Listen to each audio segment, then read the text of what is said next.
मार्गशीर्ष माह के शुक्ल पक्ष की एकादशी को मोक्षदा एकादशी के नाम से जाना जाता है और जैसा कि इस एकादशी के नाम से ही प्रतीत होता है, यह एकादशी मनुष्य के सभी पापों को नष्ट कर व्रती को मोक्ष प्रदान करती है। इतना ही नहीं, व्रत करने वाले व्यक्ति के पूर्वजों को भी इस एकादशी व्रत के प्रभाव से मोक्ष की प्राप्ति होती है। जो भी मनुष्य इस दिन पूरी भक्ति भावना से एकादशी का व्रत करते हैं, भगवान श्री हरि की विधिवत पूजा अर्चना कर एकादशी व्रत का श्रवण या पठन करते हैं, उनके समस्त पापों का नाश होता है। इस संसार में उनकी समस्त इच्छाएं पूर्ण होती हैं एवं मृत्यु के उपरांत उन्हें मोक्ष की प्राप्ति होती है। कथा सुनने से पूर्व मन ही मन भगवान लक्ष्मी नारायण का ध्यान करें। ओम नमो भगवते वासुदेवाय मंत्र का उच्चारण करते हुए श्रद्धा पूर्वक कथा का श्रवण करें। ओम नमो भगवते वासुदेवाय।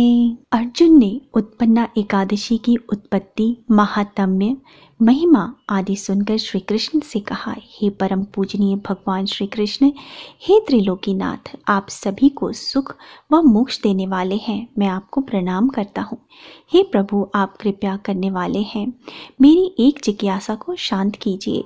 भगवान श्री कृष्ण ने कहा, हे अर्जुन, जो कुछ भी जानना चाहते हो निर्भय होकर कहो, मैं अवश्य ही तुम्हारी जिज्ञासा शांत करूँगा। हे प्रभु, यह तो आपने मार्गशीर्ष माह के कृष्ण पक्ष की एकादशी के विषय में बताया, उससे मुझे बड़ी ही शांति प्राप्त हुई। अब कृपया करके मार्गशीर्ष माह के शुक्ल पक्ष में जो एकादशी पड़ती है उसके विषय में भी बताने की कृपा करें।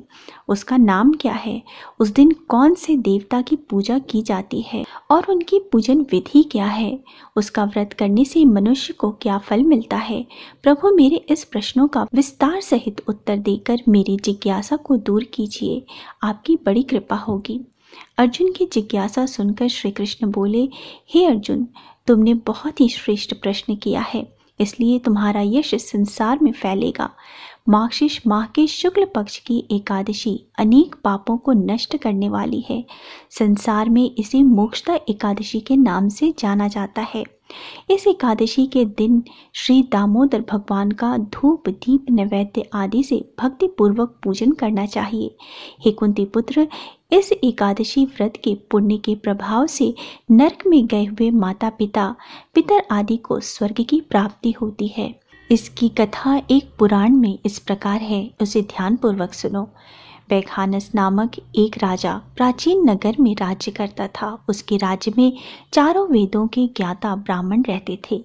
राजा अपनी प्रजा का पुत्रवत पालन करता था। एक रात्रि को स्वप्न में राजा ने अपने पिता को नरक की यातनाएं भोगते देखा। इस प्रकार का स्वप्न देखकर राजा बड़ा ही व्याकुल हुआ।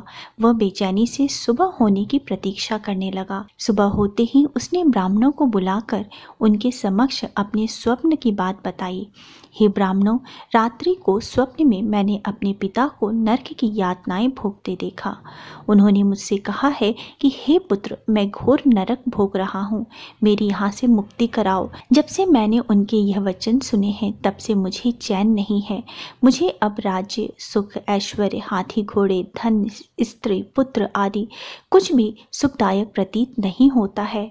अब मैं क्या करूं, कहाँ जाऊं? इस दुख के कारण मेरा शरीर तप्त हो रहा है। आप लोग मुझे किसी प्रकार का तप, दान, व्रत आदि बताइए जिससे मेरे पिता को मुक्ति प्राप्त हो।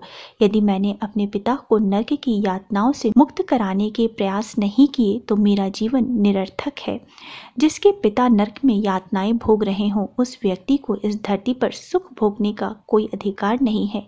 हे ब्राह्मण देवों, मुझे शीघ्र ही इसका कोई उपाय बताने की कृपा करें।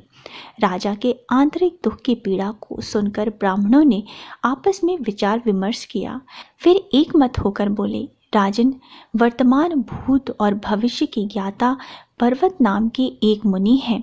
वे यहाँ से अधिक दूर नहीं हैं। आप अपनी यह व्यथा उनसे जाकर कहें, वे अवश्य ही इसका कोई सरल उपाय आपको बताएंगे।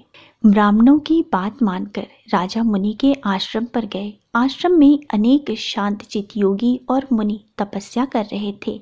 चारों वेदों के ज्ञाता पर्वत मुनि दूसरे ब्रह्मा के समान बैठे जान पड़ रहे थे। राजा ने उन्हें दंडवत प्रणाम किया तथा अपना परिचय दिया। पर्वत मुनि ने राजा से कुशल क्षेम पूछी। तब राजा ने बताया, हे मुनिवर, आपकी कृपा से मेरे राज्य में सब कुशल है, किंतु मेरे समक्ष अकस्मात ही एक ऐसी समस्या आ खड़ी हुई है जिससे मेरा हृदय बड़ा ही अशांत हो रहा है। फिर राजा ने मुनि को व्यथित हृदय से रात में देखे गए स्वप्न की पूरी बात बताई और फिर दुखी स्वर में बोले, हे महर्षि, अब आप कृपया कर मेरा मार्गदर्शन करें कि ऐसे में मुझे क्या करना चाहिए, कैसे मैं अपने पिता को नरक की यातना से मुक्ति दिलाऊं। राजा की बात पर्वत मुनि ने गंभीरता पूर्वक सुनी, फिर नेत्र बंद कर भूत और भविष्य पर विचार करने लगे। कुछ देर गंभीरता पूर्वक चिंतन करने के बाद उन्होंने कहा, राजन, मैंने अपने योग बल के द्वारा तुम्हारे पिता के सभी कुकर्म का ज्ञान प्राप्त कर लिया है। उन्होंने पूर्व जन्म में अपनी पत्नियों में भेदभाव किया था। अपनी बड़ी रानी के कहने पर उन्होंने अपनी दूसरी पत्नी को ऋतुदान मांगने पर नहीं दिया था। उसी पाप कर्म के फल से तुम्हारा पिता नरक में गया है। यह जानकर वैखानस ने याचना भरे स्वर में कहा, हे ऋषिवर, मेरे पिता के उद्धार का आप कोई उपाय बताने की कृपा करें। किस प्रकार वे इस पाप से मुक्त होंगे। इस बात पर पर्वत मुनि बोले, हे राजन, मार्गशीर्ष माह के शुक्ल पक्ष में जो एकादशी होती है उसे मोक्षदा एकादशी कहते हैं। यह मोक्ष प्रदान करने वाली है। आप इस मोक्षदा एकादशी का व्रत करें और इस व्रत के पुण्य को संकल्प करके अपने पिता को अर्पित कर दें। एकादशी के पुण्य प्रभाव से अवश्य ही आपके पिता की मुक्ति होगी। पर्वत मुनि के वचन को सुनकर राजा अपने राज्य को लौट आए और परिवार सहित मोक्षदा एकादशी का विधिवत व्रत किया। इस व्रत के पुण्य को राजा ने अपने पिता को अर्पित कर दिया। इस पुण्य के प्रभाव से राजा के पिता को सहज ही मुक्ति मिल गई। स्वर्ग को प्रस्थान करते हुए राजा के पिता ने कहा, हे पुत्र, तेरा कल्याण हो। इतना कहकर राजा के पिता ने स्वर्ग को प्रस्थान किया। हे पांडुपुत्र, जो मनुष्य मार्गशीर्ष माह के शुक्ल पक्ष की एकादशी का व्रत करते हैं उनके सभी पाप नष्ट हो जाते हैं और अंत में वे स्वर्ग लोक को प्राप्त होते हैं। इस उपवास से उत्तम और मोक्ष प्रदान करने वाला कोई दूसरा उपवास नहीं। इस कथा को सुनने व पढ़ने से अनंत फल की प्राप्ति होती है। यह उपवास मोक्ष प्रदान करने वाला चिंतामणि के समान है, जिससे उपवास करने वाले की सभी मनोकामनाएं पूर्ण होती हैं। हे अर्जुन, प्रत्येक मनुष्य की प्रबल इच्छा होती है कि वो मोक्ष प्राप्त करे। मोक्ष की इच्छा करने वाले के लिए मोक्षदा एकादशी का यह उपवास अति महत्वपूर्ण है। पिता के प्रति पुत्र के दायित्व का इस कथा से श्रेष्ठ दृष्टांत दूसरा कोई नहीं। अतः भगवान श्री हरि विष्णु के निमित्त यह उपवास पूर्ण निष्ठा व श्रद्धा के साथ करना चाहिए। सभी जन मिलके बोलो, भगवान लक्ष्मी नारायण की जय, भगवान श्री हरि विष्णु की जय। ओम नमो भगवते वासुदेवाय। उम्मीद है दोस्तों आपको मेरा आज का वीडियो पसंद आया होगा। वीडियो पसंद आया है तो वीडियो को लाइक कर दीजिए, परिवारजनों के साथ, दोस्तों के साथ शेयर कीजिए और मेरे चैनल को सब्सक्राइब करना मत भूलिए। मिलते हैं अगले वीडियो में। तब तक स्वस्थ रहिए, सुरक्षित रहिए और अपना बहुत बहुत ध्यान रखिए। जय माता दी।